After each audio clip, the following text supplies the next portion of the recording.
ଟିକେ ଅନେକ ବିଷୟ ନିମନ୍ତେ କ୍ଲାନ୍ତ ଆଉ ସେମାନେ ସବୁବେଳେ ଗୋଟେ ବିଶ୍ରାମ ସ୍ଥାନ ପାଇବା ପାଇଁ ଗୋଟେ ପୂର୍ଣ୍ଣତାର ସଫଳ ପାଇବା ପାଇଁ ଗୋଟେ ନୂଆ ଭରସା ଉଦ୍ରେକ କରିବା ପାଇଁ ଆଉ ଗୋଟେ ନୂଆ ଆବାସ ସ୍ଥଳୀକୁ ଯିବା ପାଇଁ ବେଶୀ ଆମେ ଇଚ୍ଛା କରୁଛୁ। ବିଶେଷ କରି ବର୍ଷା ଋତୁରେ ଆମେ ଯଦି ଗୃହ ଠାରୁ ବାହାରକୁ ଯାଇଥାଉ, କର୍ମକ୍ଷେତ୍ରକୁ ଯାଇଥାଉ, ଯଦି ଆମେମାନେ ପ୍ରବାସ ହୋଇଥାଉ, ତେବେ ସବୁବେଳେ ଇଚ୍ଛା କରୁ ସମୟ ଥାଉ ଥାଉ ନିଜ ଘରକୁ ବାହୁଡ଼ିବା ପାଇଁ, ଫେରିବା ପାଇଁ। ପ୍ରିୟମାନେ, ଆଜିର ପବିତ୍ର ଧର୍ମଶାସ୍ତ୍ର ଏକ ଭରସାଯୁକ୍ତ ପ୍ରତ୍ୟାବର୍ତ୍ତନ ଅନ୍ତିମ ସମୟରେ ଈଶ୍ୱରଙ୍କର ସଫଳତା ତାଙ୍କ ଲୋକମାନଙ୍କୁ ପ୍ରଦାନ, ଏହି ଉକ୍ତି ଆମମାନଙ୍କୁ ପ୍ରଦାନ କରେ।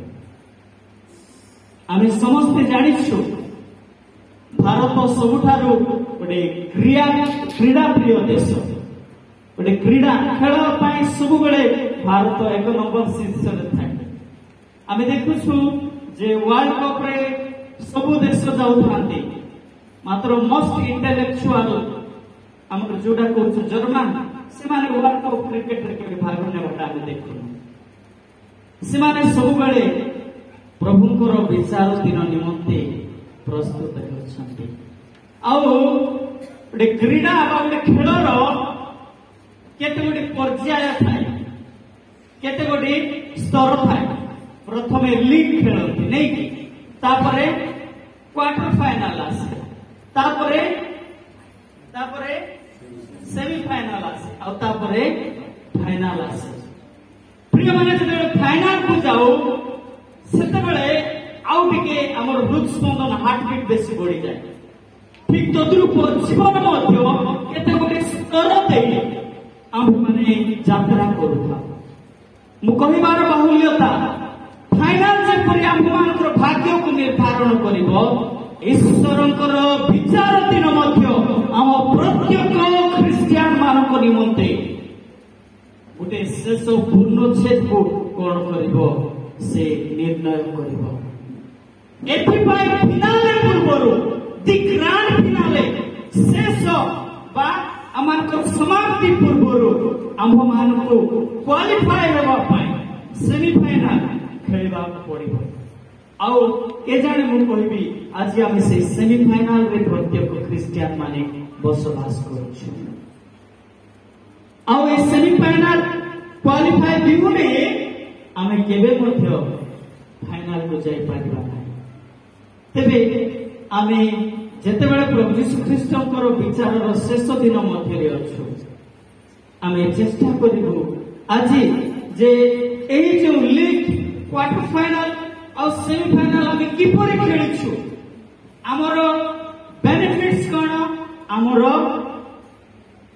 ଦୁର୍ବଳତା କଣ ରହିଛି, ଆମେ କେମିତି ପ୍ରସ୍ତୁତି କରି ଖେଳିଛୁ, ଏସବୁର ଆକଳନ କଲେ ଯାଇକି ଆମେ ଆଉ ଥରେ ସେମିଫାଇନାଲରେ ଭଲ ଖେଳିପାରିବୁ, ଯାହା ଆମମାନଙ୍କୁ ଶେଷରେ ପ୍ରବେଶ କରିବାର ଗୋଟେ ସୁଯୋଗ ଦେବ, ଶେଷରେ ପ୍ରବେଶ କରିବାର ସୁଯୋଗ ଦେବ।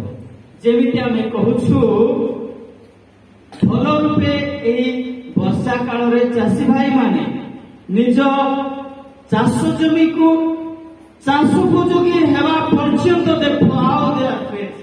ସେମାନଙ୍କର ଜମିକୁ ସେମାନେ କଣ କରନ୍ତି, ହଳ କରନ୍ତି, ଖୋଦନ କରନ୍ତି, ଉର୍ବର କରନ୍ତି, ତାପରେ ତାକୁ ଗୋଟେ ପାଖ କରନ୍ତି।